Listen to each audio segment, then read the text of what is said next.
छत्रपती संभाजीनगर जिल्ह्यातील वेरूळच्या घृष्णेश्वर मंदिरात जलदर्शन व्हावं म्हणून श्रावणात घृष्णेश्वराचा अभिषेक बंद करण्याचा निर्णय घेण्यात आला असून अभिषेक न करता दर्शनासाठी आलेल्या शिवभक्तांना पांढरी फुले, बेलफूल, धोतरा वाहनाची मुभा देण्यात आली आहे। घृष्णेश्वर हे मंदिर अतिशय प्रसिद्ध असल्याने दरवर्षी श्रावणात प्रचंड गर्दी जमते।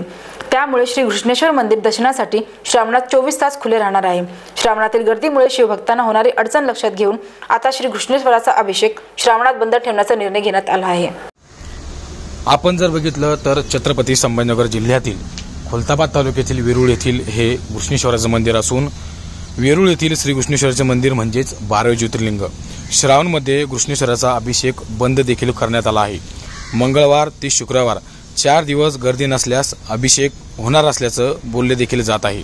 घृष्णेश्वराच्या मंदिरात जलद दर्शन व्हावं म्हणून श्रावणात घृष्णेश्वराचा अभिषेक बंद करण्याचा निर्णय घेण्यात आला असून अभिषेक न करता दर्शनासाठी आलेल्या भावी भक्तांनी पांढरी फुले, धोतरा वाहनाची मुभा देखील ठेवण्यात आली आहे। मंदिर हे श्रावणामध्ये 24 तास खुले राहणार असून श्रावणात घृष्णेश्वराचे दर्शन घेण्यासाठी रोज भावी भक्त लाखो संख्येने येत असतात। यातच हा सर्वात मोठा निर्णय घेण्यात आलेला आहे की जे घृष्णेश्वराचं दर्शनाचा जे अभिषेक होता तो अभिषेक देखील बंद करण्यात आला आहे।